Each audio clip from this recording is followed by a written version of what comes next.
Saturday afternoon, March 25th, 1911. The spring sun warming Washington Place in Greenwich Village. Inside the Ash Building, on the 8th, 9th, and 10th floors, 500 workers bent over sewing machines. Young women, teenagers mostly, their fingers moving faster than thought across cotton and linen, the air thick with fabric dust, the clatter of 240 machines drowning out everything else. In 13 minutes, 146 of them would be dead. Some burned beyond recognition, others broken on the sidewalk below. The fire ladders couldn't reach them. The doors were locked from the outside. The owners escaped to the roof and walked away free men. The largest industrial disaster in New York City's history until September 11th, 2001. Was this a tragedy of negligence or something far more calculated? Did these women die because of outdated building codes or because their lives were worth less than the fabric they sewed? The shirtwaist changed everything. About American fashion. Before the 1890s, American women dressed in layers of complexity that would seem almost absurd by modern standards. Corsets that compressed the ribs and restricted breathing, bustles that added bulk behind, bodices with dozens of buttons that required help to fasten, multiple petticoats beneath heavy skirts, clothing that announced a woman's social position with every stitch and fold, clothing that confined as much as it adorned. Then came a simple idea that revolutionized how women dressed. A woman's blouse tailored like a man's shirt, high collar standing crisp against the neck, fitted waist that flattered without constricting, clean lines that suggested movement and freedom. The illustrator, Charles Dana Gibson, drew women wearing them in the pages of magazines that reached millions of readers, and suddenly every woman in America wanted one. The Gibson girl became the feminine ideal of the age. She was depicted as independent, athletic, modern, possessed of a cool self-assurance that previous generations of women had not been allowed to display. And she was dressed in a shirtwaist that cost less than $1 at a department store. The blouse that Gibson drew on his fictional women became real in the factories of New York, mass-produced in quantities that would have been unimaginable a generation earlier. By 1900, the shirtwaist had become what would today be called a mass-market phenomenon, the first truly democratic garment in American fashion. Women who had never owned ready-made clothing before could now afford to look fashionable. Factory girls wore the same blouses as society ladies. Working women could dress for their jobs in clothing that was both practical and stylish. For the first time in American history, fashion crossed class lines in a meaningful way. Where there was demand, supply followed with ruthless efficiency. The garment industry exploded in New York City during the final decade of the 19th century and the first decade of the 20th. Between 1890 and 1910, the number of garment factories in Manhattan quintupled, growing from a handful of workshops to thousands of operations, ranging from one-room tenement shops to massive loft factories employing hundreds of workers. They clustered in the Lower East Side first, in the cramped apartments that millions of immigrants called home. Whole families worked around kitchen tables, sewing piece by piece, earning pennies for finished garments that would sell for dollars in department stores uptown. The contractors called these places sweatshops because of the heat, the closeness, the lack of ventilation. In summer, temperatures in third-floor apartments could exceed 100 degrees. In winter, workers huddled around coal stoves that provided barely enough heat to keep fingers nimble. By 1900, reformers like Jacob Riis were documenting conditions that shocked middle-class readers who had never ventured below 14th Street. Families of 10, living in 3 rooms, all of them sewing from dawn to midnight, children as young as 5 threading needles by candlelight, tuberculosis spreading through buildings where sunlight never reached, and fresh air was a luxury no one could afford. The reformer described visiting one such apartment where he found father, mother, 12 children, and 6 boarders all living and working in space designed for a single family. The density of the Lower East Side in 1900 was among the highest ever recorded anywhere in the world, more than 700 people per acre in some blocks. But technology was changing the industry in ways that would reshape the geography of garment production. Electric sewing machines made it profitable to consolidate production in larger spaces, where power could be distributed efficiently. The new loft buildings going up all over Lower Manhattan promised higher ceilings, bigger windows, more light and air than any tenement could offer. Between 1901 and 1911, nearly 800 of these buildings rose in Manhattan, an average of 3 every 2 weeks. They were supposed to be an improvement over the cramped sweatshops. They were supposed to be modern. They were supposed to be fireproof. The Ash Building was one of them. Joseph J. Ash was a furrier who saw opportunity in real estate at a time when Lower Manhattan was transforming rapidly. In 1900, he commissioned a 10-story loft building on the corner of Washington Place and Green Street, just east of Washington Square Park in the heart of Greenwich Village. The location was ideal for the garment trade, close to the fabric wholesalers on Broadway, accessible by streetcar from the immigrant neighborhoods where workers lived, and far enough from Fifth Avenue that the wealthy shoppers there would not be disturbed by the sight of factory workers during their lunch breaks. The architect, John Woolley, designed the building in the neo-Renaissance style that was fashionable for commercial structures of the era. The building would have an iron and steel frame, terracotta walls, and the kind of large windows that garment manufacturers prized for the natural light they provided. The building department required 3 staircases for a floor area of 10,000 square feet. This was a safety regulation designed to ensure that workers on upper floors would have multiple escape routes in case of fire. Woolley applied for an exemption. He argued that 2 staircases plus an exterior fire escape would be sufficient to meet the intent of the law while saving his client money. The building inspector who reviewed the plans objected. He noted that the fire escape, as drawn in the architectural plans, led down to a skylight over a courtyard. It did not actually reach the ground. Anyone using it in an emergency would find themselves stranded in midair. Woolley promised to fix the design, to extend the fire escape all the way down to ground level, where it could provide actual escape. The exemption was granted based on this promise. The fire escape was built anyway as originally designed, ending at the 2nd floor, directly above a glass skylight. It was a compromise that would cost 146 lives. The building opened in 1901, marketed to garment manufacturers as a modern, fireproof facility with all the amenities that the new industrial age required. Max Blank and Isaac Harris moved in almost immediately. They had been waiting for exactly this kind of space. The 2 men had met in the late 1890s through family connections. Both were Jewish immigrants from Russia who had come to America seeking the opportunities that the old country denied them. Harris had arrived as a teenager and worked his way up through the sweatshops of the Lower East Side, learning the garment trade from the bottom up. He understood fabrics, patterns, production methods. He knew how to cut a shirtwaist so that it hung properly on the body. He knew which seams needed reinforcement and which could be left single-stitched to save thread. Blanc was different. He was the businessman, the one who saw numbers where Harris saw garments. He had been contracting work to tenement workshops, buying fabric in bulk, driving down costs wherever possible.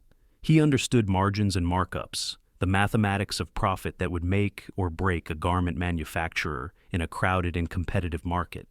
Together, the 2 men saw what the shirtwaist craze could become. They founded the Triangle Waist Company in 1900 and set up shop in a small space on Worcester Street. Within a year, they had outgrown the space and needed something larger. The Ash Building offered exactly what they were looking for. They moved to the 8th floor initially, leasing 9,000 square feet of open loft space flooded with natural light from tall windows on 3 sides. The space was a dream for garment manufacturing. They filled it with sewing machines arranged in long rows, each row holding dozens of machines with barely enough space between them for workers to squeeze through to their stations.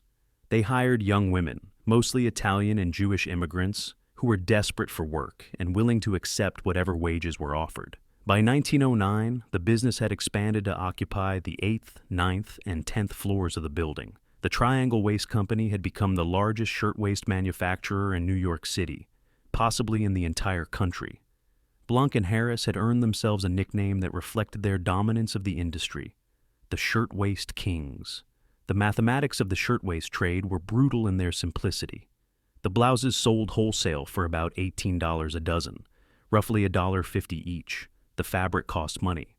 The thread cost money. The buttons, the collars, the machine oil, all cost money.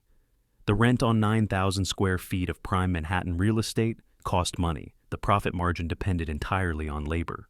Costs on how little the owners could pay the workers who actually made the garments.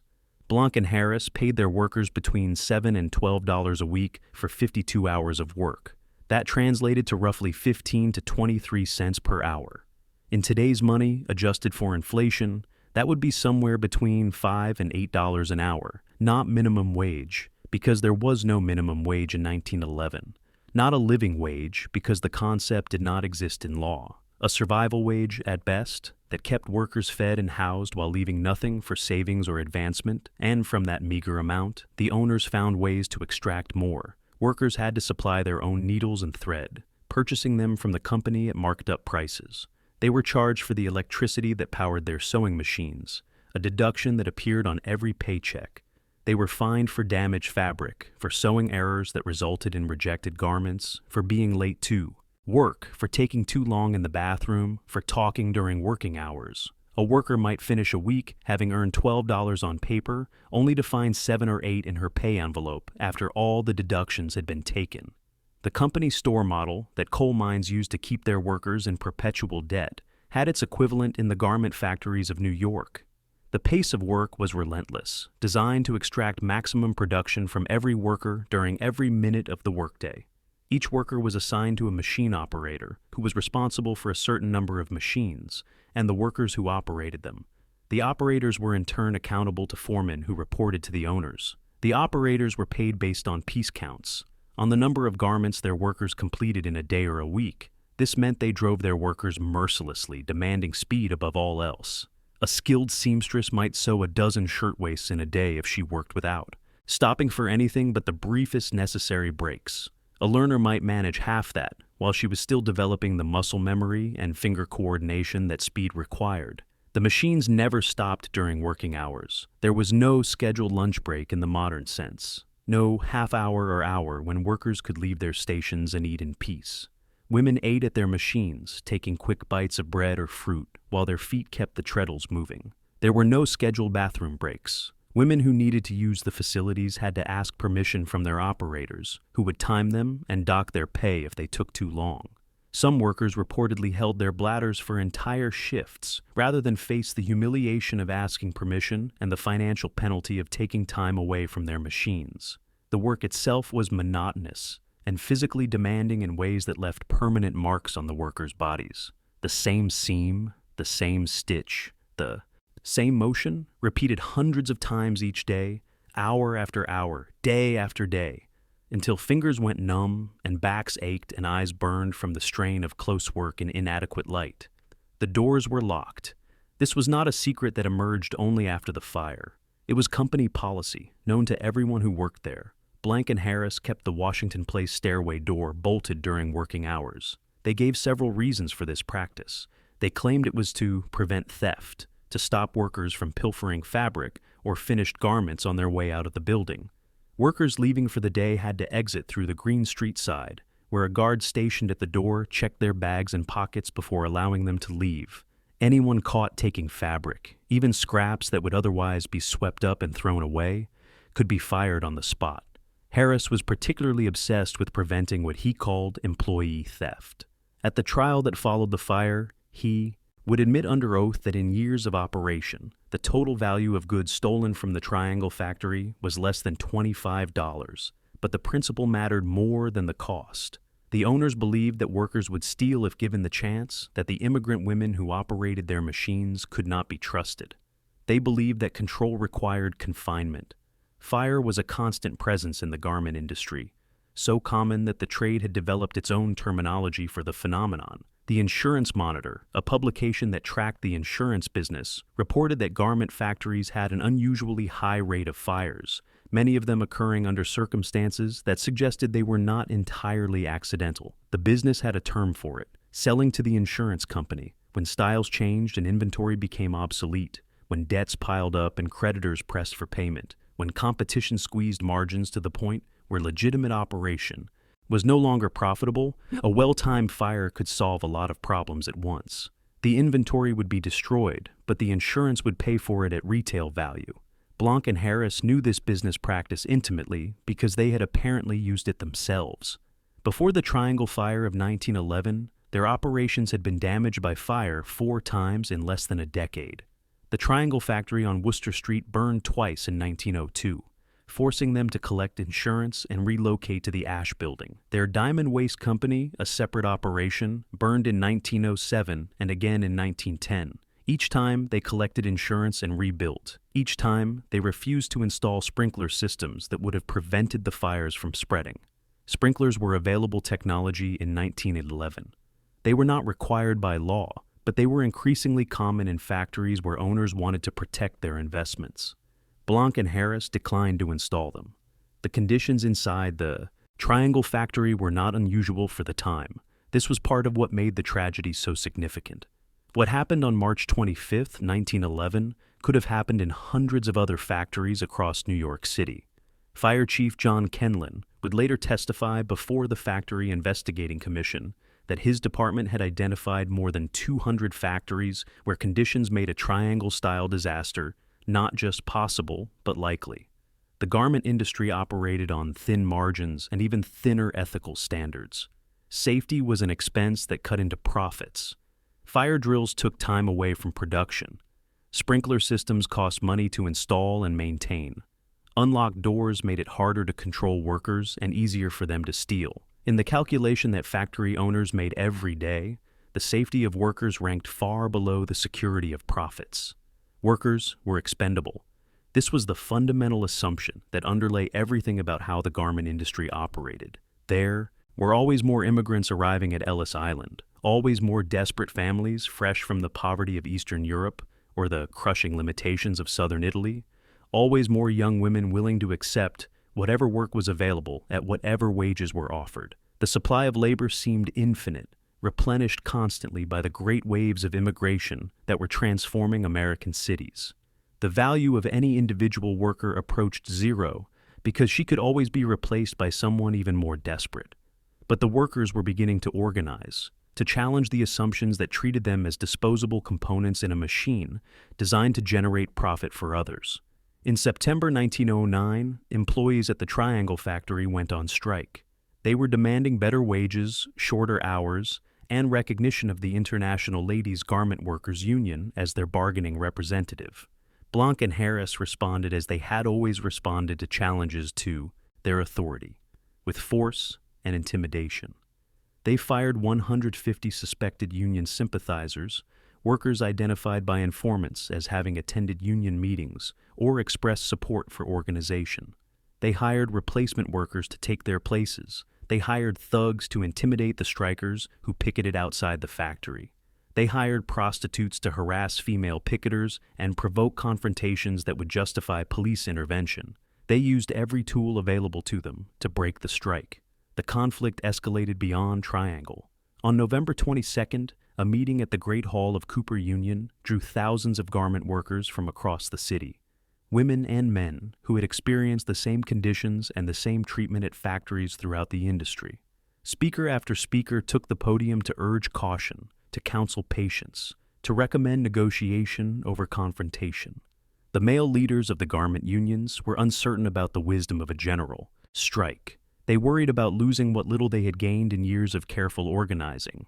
Then, a 23-year-old Ukrainian immigrant named Clara Lemlich pushed her way to the platform. She had already been beaten by hired thugs on the picket line and hospitalized for her injuries. She had run out of patience with the careful calculations of union leaders who seemed more concerned with preserving their positions than with improving the lives of workers. In Yiddish, the language that most of the workers in the hall shared, she called for a general strike. Her words were simple and direct. She was tired of listening to speakers who talked in generalities. What they were there for was to decide whether to strike or not. She made a motion that a general strike be declared now. The crowd erupted in cheers. The vote was taken. The strike was on.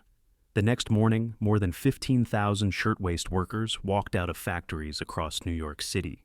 Within days, the number had swelled to 20,000, then 25,000, then 30,000. It became known as the Uprising of the 20,000, the largest strike by women workers in American history up to that point.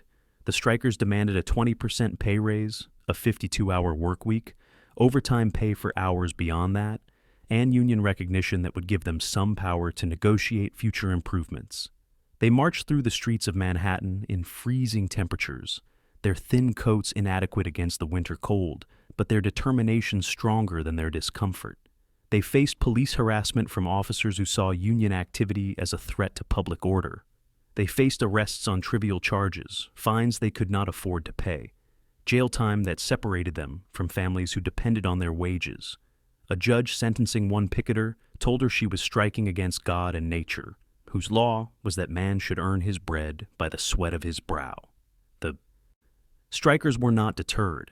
They had been sweating for years in factories that treated them as less than human. They were ready to sweat a little more for the chance to be treated with dignity. The struggle caught the attention of reformers far removed from the tenements of the Lower East Side. Wealthy progressive women like Anne Morgan, daughter of the banker J.P. Morgan and Alva Belmont, whose first husband William Vanderbilt had left her with one of the largest fortunes in America, joined the cause.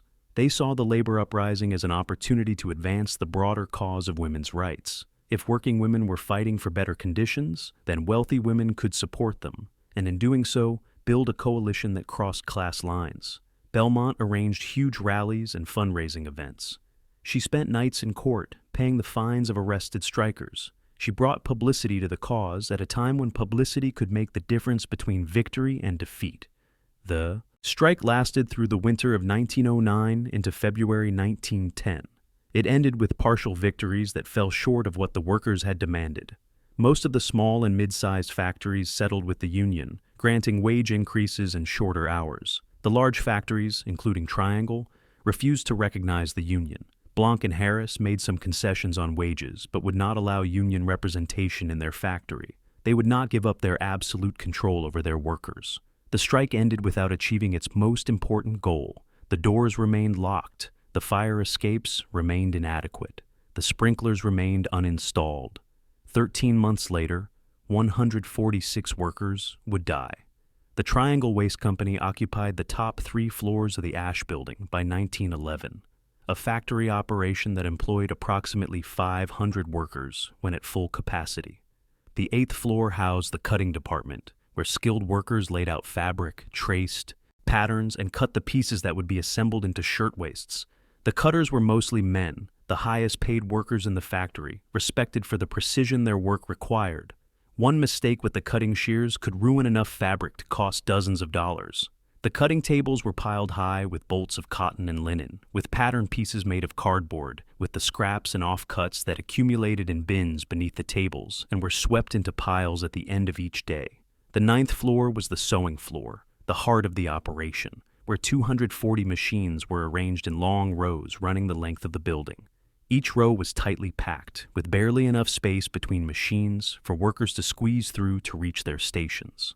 The workers sat on wooden chairs at wooden tables, their feet on treadles that powered the machines, their hands guiding fabric through the needles. Above them, lines of finished shirtwaists hung from wires stretched across the ceiling, drying after being pressed. The fabric scraps that accumulated during sewing were pushed to the floor, where they gathered in drifts that could be ankle-deep in places. Wicker baskets overflowed with cuttings.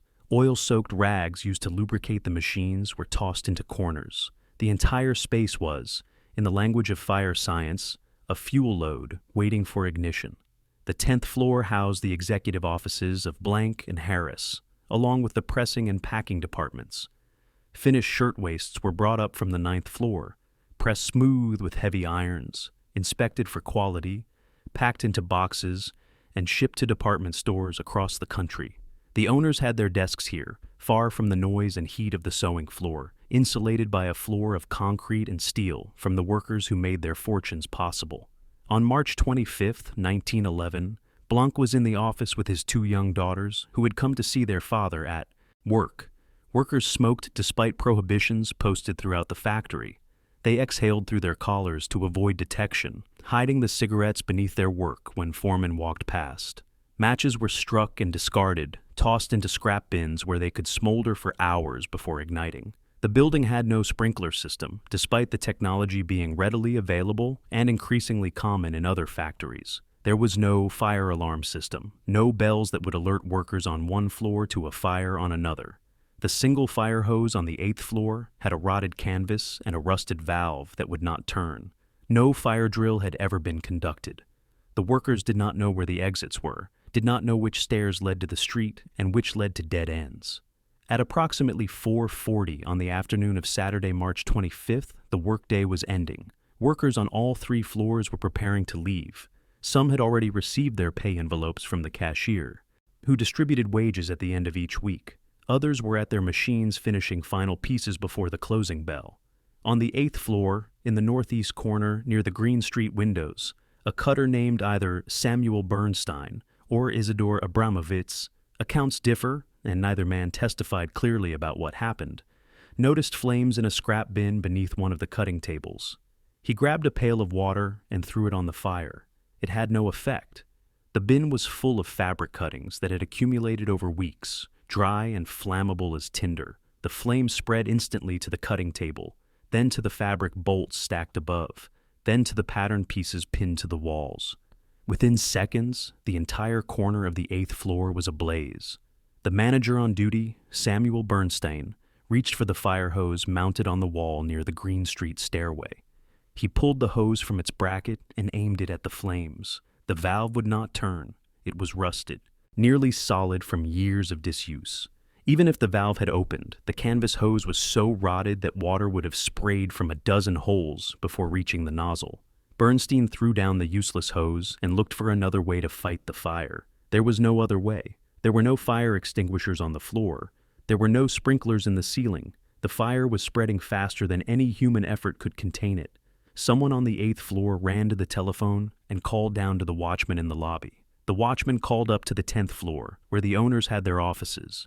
Max Blank received the call. He gathered his 2 daughters and his sister and made for the Green Street stairway, which remained passable. They climbed to the roof, crossed over the parapet to the adjacent building, the New York University Law School next door, and descended to safety. They were among the first to escape and among the few who faced no obstacles. No one called the 9th floor. There was no direct telephone connection between floors, no alarm system that could be triggered, no way to warn the 200 workers on the 9th floor that the building was burning beneath them. On the 8th floor, workers rushed toward the exits as the fire spread with terrifying speed. The Green Street stairway was open, and workers poured into it, pushing and shoving in their panic to escape.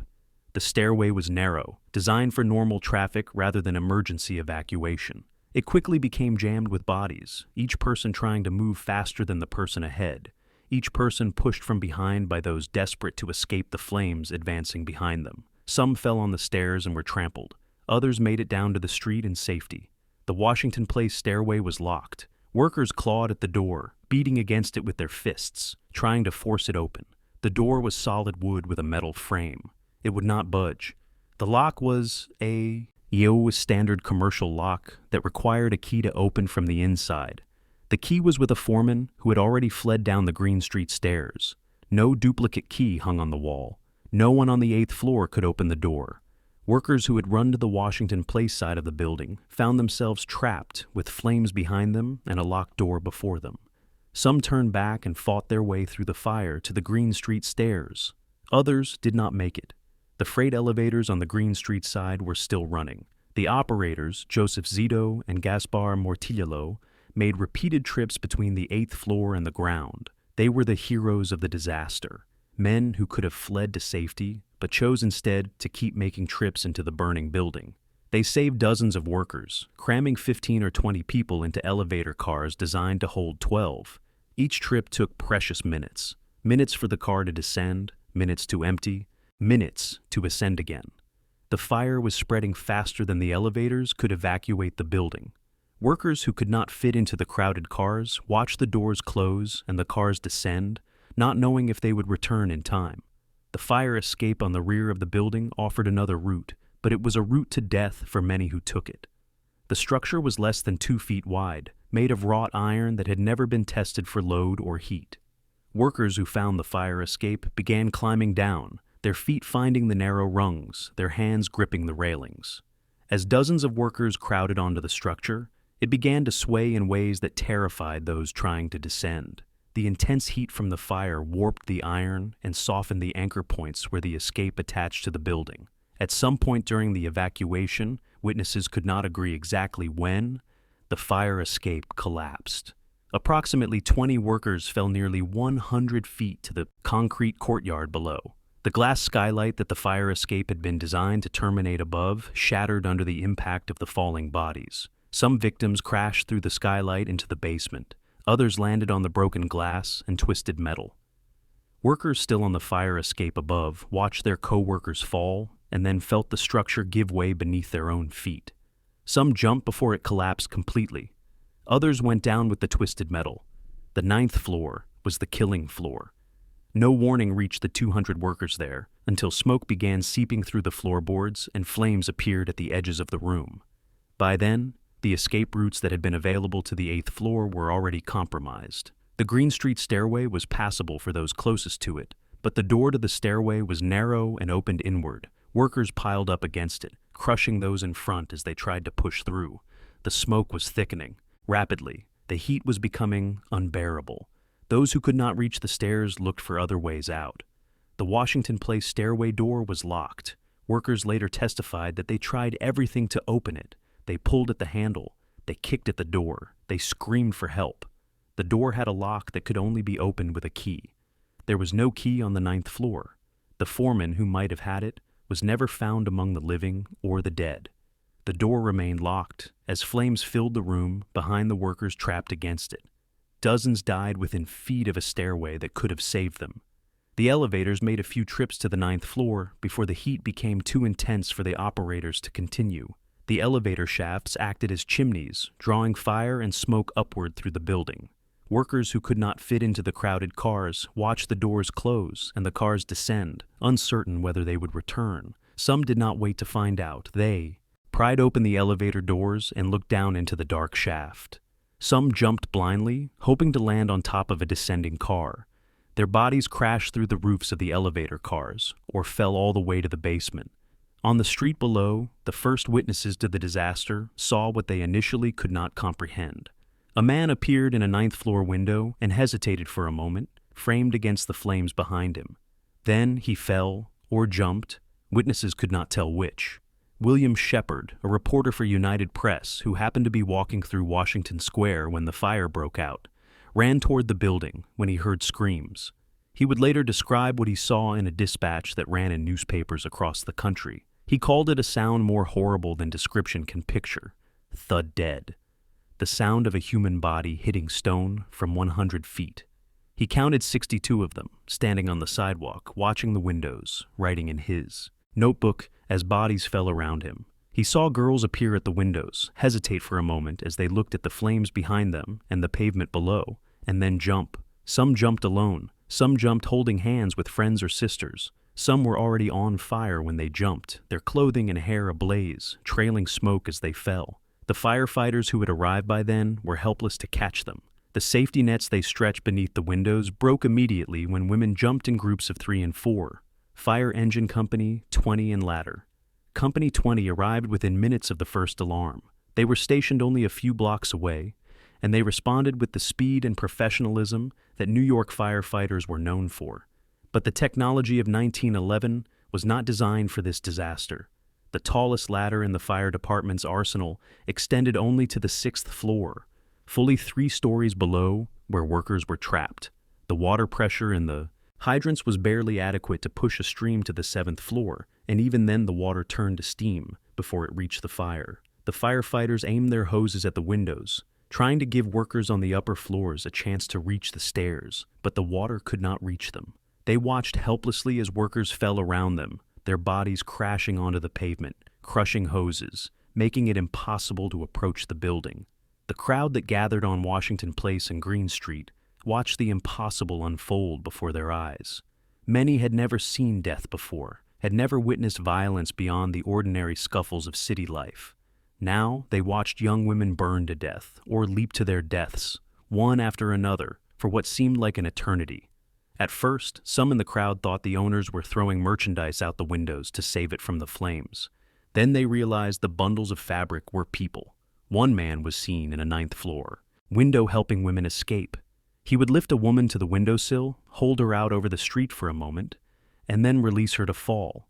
He did this deliberately, carefully, as if he were helping them onto a streetcar rather than dropping them to their deaths. Witnesses counted him helping 3 women this way. Then he stepped up onto the windowsill himself, his clothing already beginning to burn, and jumped. Another man was seen kissing a young woman at a window before they jumped together. Their bodies fell side by side, turning slowly in the air. They died within seconds of each other. The fire burned for approximately 18 minutes, from the moment it started in the scrap bin until it was brought under control. Bodies were scattered across the sidewalks, their positions marking where they had landed. Bodies were piled in the stairwells, workers who had been crushed in the panic or who had succumbed to smoke and heat before they could reach the exits. Bodies were found on the twisted remains of the fire escape, on the roofs of the elevator cars, in the courtyard beneath the shattered skylight. Some were burned beyond recognition. Others appeared almost untouched, having died from smoke inhalation before the flames reached them. Firemen carried bodies down the stairs and laid them in rows on the sidewalk. Police cordoned off the area. The screaming was constant, the sound of families discovering that their loved ones were among the dead. The coroner's office was overwhelmed. The dead were taken to a makeshift morgue at the Charities Pier on 26th Street. For days, families lined up to identify their dead. They walked through rows of bodies covered with sheets, lifting the fabric to look at faces that might be unrecognizable. They searched for familiar clothing, for jewelry, for any detail that might identify a daughter or sister who had left for work that morning and never come home. 146 dead, 123 women and girls, 23 men. The youngest victims were 14 years old, Kate Leone and Rosaria Sarah Maltese, children by any standard, working in a factory because their families needed their wages to survive. The oldest was 43-year-old Providenza Pano. Most were teenagers or in their early 20s, young women at the beginning of their lives with dreams and hopes and plans that would never be realized. Most were recent immigrants from Italy and Eastern Europe, people who had come to America believing it offered something better than what they had left behind. Many of the dead were primary breadwinners for their families, sending money home to parents in the old country, supporting younger siblings still in school. Their deaths represented not just individual tragedies, but family catastrophes that would ripple through generations. Without their wages, parents faced eviction. Younger siblings were pulled from school and sent to work. Dreams of education, of advancement, died with them. 6 victims remained unidentified for a century. They were buried together in a shared grave at the Cemetery of the Evergreens in Brooklyn, under a monument erected by the Ladies' Waist and Dressmakers Union, Local 25, and the Hebrew Free Burial Association. It was not until 2011, 100 years after the fire, that researcher Michael Hirsch finally identified all 6 through records that previous investigators had missed. The monument was updated to include their names: Fanny Rosen, Dora Evans, Maria Giuseppa Lauletti, Concetta Presti Filippo, Josephine Camarada, and Michelina Nicolosi. After a century of anonymity, they finally had their names back. The public response to the Triangle Fire was immediate and overwhelming. Within days, black crepe hung from buildings across the Lower East Side. Memorial services overflowed with mourners. On April the 2nd, a week after the fire, a mass meeting was held at the Metropolitan Opera House, one of the most prestigious venues in the city. Affluent reformers occupied the orchestra seats. Working people packed the balconies. Speakers called for action, for reform, for justice.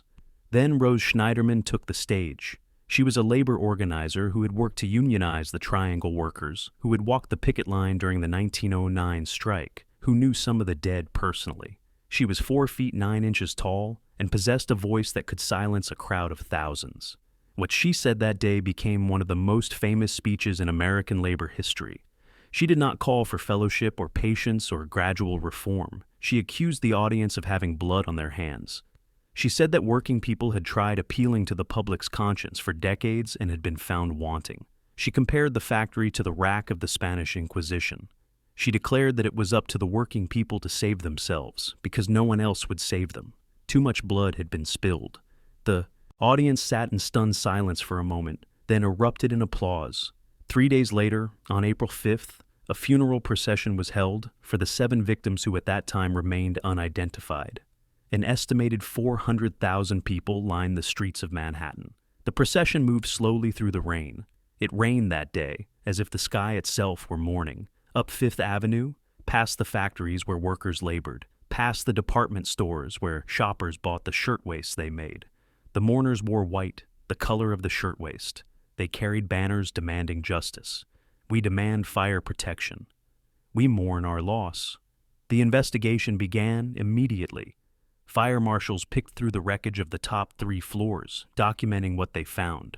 They found the Washington Place door still locked, its hardware melted, but its mechanism intact enough to prove that it had been locked when the fire broke out. They found the fire escape twisted and collapsed. They found the fire hose with its rusted valve and rotted canvas. They found no evidence of a sprinkler system, no fire alarm, no record of any fire drill ever being conducted. They found a building designed to maximize profit, with worker safety entirely absent. Max Blank and Isaac Harris were arrested and charged with manslaughter in mid-April, less than a month after the fire. The indictment focused specifically on the locked door on the 9th floor. They hired Max D. Steuer, one of the most formidable defense attorneys in New York, a man known for his ability to destroy witnesses on cross-examination. The insurance settlement from the fire had more than covered their losses. They had money to spend on their defense. The trial began on December 4th, 1911. The prosecution called over 100 witnesses, survivors who described their desperate attempts to escape. The testimony was horrifying in its detail. Young women testified about running to the Washington Place door and finding it locked, rattling the handle, kicking the frame, screaming for help that did not come. The courtroom was filled with weeping relatives of the dead. Max Steuer's cross-examination was ruthless but effective. He focused on Kate Alterman, whose vivid testimony had moved the courtroom to tears. He asked her to repeat her testimony. She did, using almost exactly the same words. He asked her to repeat it again. Again, the same phrases. Steuer argued her testimony had been memorized, that she had been coached. The jury's confidence was shaken. The defense argued that Blank and Harris did not know the doors were locked. They testified that they left such matters to their foremen and building managers, that they had never personally ordered the doors locked. The prosecution could not produce a witness who had personally seen the owners order the doors locked. They could not prove beyond a reasonable doubt that the owners knew what they were alleged to have known. On December 27th, 1911, the jury delivered its verdict, not guilty. The crowd outside erupted in rage. Women screamed, men shouted curses. Police struggled to contain the mob. Later, a juror explained that the jury believed the doors were locked and that workers had died because of it. But the jury could not convict because the prosecution had not proven that the owners personally knew. The verdict was legally correct. It was also a travesty of justice. The families filed civil lawsuits. The litigation dragged on for years. In 1914, 23 cases were settled. The insurance company paid $75 per victim. Meanwhile, Blank and Harris collected their insurance payout, $124,000 for approximately $64,000 in damage, roughly $445 per victim who had died. The owners profited from the fire. They did not go out of business. In 1913, they reopened at a new location on West 23rd Street and resumed production. Within weeks, inspectors found that Blank had again locked exit doors during working hours. He was fined $20. Later that year, inspectors found fire hazards similar to those that had existed in the Ash Building. In 1914, the owners were caught sewing fraudulent labels claiming their shirtwaists had been manufactured under safe working conditions. They paid another fine and continued until 1918. Harris died in 1954. Blank was convicted of grand larceny in 1923 for a separate scheme and died in 1939. Having never expressed public remorse. But if the criminal justice system failed, the political system responded with reforms that transformed workplace safety in America. Within weeks of the disaster, the New York State Legislature created the Factory Investigating Commission, a body with unprecedented powers to investigate working conditions, subpoena witnesses, examine records, and recommend legislation. The commission was led by State Senator Robert F. Wagner and Assembly Majority Leader Alfred E. Smith. Both would go on to national prominence. Wagner would become a United States Senator and author the National Labor Relations Act. Smith would become governor and run for president in 1928. One of the most important figures on the commission was Francis Perkins, a 30-year-old social worker who had witnessed the fire from across Washington Square Park. She had been having tea with a friend when they heard sirens and screams. They ran toward the noise and arrived in time to see young women jumping from the windows, their bodies falling through the spring air to crash on the pavement below. Perkins heard the sounds they made when they hit. The experience changed her life. She threw herself into the commission's work with passionate intensity. She visited factories across New York State, documenting hazards, locked doors, inadequate fire escapes, machines without guards, chemicals without ventilation, children working alongside adults. She testified before the legislature with the authority of someone who had seen what happened when safety was ignored. Between 1911 and 1914, the New York State Legislature passed 36 new laws regulating workplace safety. The laws required automatic sprinkler systems in buildings above a certain height. They required fire alarms and fire drills, so workers would know how to escape when disaster struck. They required doors to open outward and remain unlocked during working hours. They required adequate exits and fire escapes that actually reached the ground. They required proper ventilation, sanitary facilities, limits on working hours for women and children. They created an expanded Department of Labor with powers to inspect and enforce. The reform spread beyond New York as other states followed with their own legislation. The American Society of Safety Professionals was founded in October 1911, 7 months after the fire. The National Safety Council was established in Stallionsdiska, 1913. The idea that government had a responsibility to protect workers from industrial hazards, once considered radical, became mainstream political opinion. Frances Perkins never forgot March 25, 1911. In 1929, she became Industrial Commissioner of New York under Governor Franklin Roosevelt. In 1933, when Roosevelt became president, she became the first woman appointed to a presidential cabinet, serving as a Secretary of Labor for all 12 years of the Roosevelt administration. She helped shape the New Deal, the Social Security Act, the Fair Labor Standards Act that established minimum wage, and the 40-hour work week, the National Labor Relations Act. She later said, "The day the New Deal began was not March 4, 1933, when Roosevelt took office. It was March 25, 1911. The Ash Building still stands today, more than a century after the fire. In 1929, it was donated to New York University and renamed the Brown Building. Students walk through its halls, ride its elevators, study, in rooms where young women once bent over sewing machines. 3 plaques on the exterior commemorate the fire. The first was installed in 1961 at a ceremony attended by survivors, including Rose Schneiderman and Frances Perkins. In 2011, on the centennial, a permanent memorial was unveiled. Steel ribbons descending from the upper floors, representing those who fell or jumped. The names of all 146 victims are inscribed in the sidewalk around the building. Each year on March 25th at 4:45 in the afternoon, the moment the fire started, the fire department rings bells across New York City. Descendants of victims gather at the building. Union members lay wreaths. Speakers recite the names of the dead, one by one.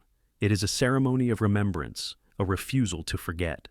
The last survivor was Rose Friedman, born Rose Rosenfeld, 2 days short of her 18th birthday on that Saturday afternoon. She survived by following the owners to the roof and being rescued by students. From the NYU Law School next door, she became a lifelong supporter of unions and workers' rights. She lived to be 107, dying in February 2001. 7 months before September 11th would give New York City a new worst disaster. There is a bitter irony in the Triangle Fire's legacy.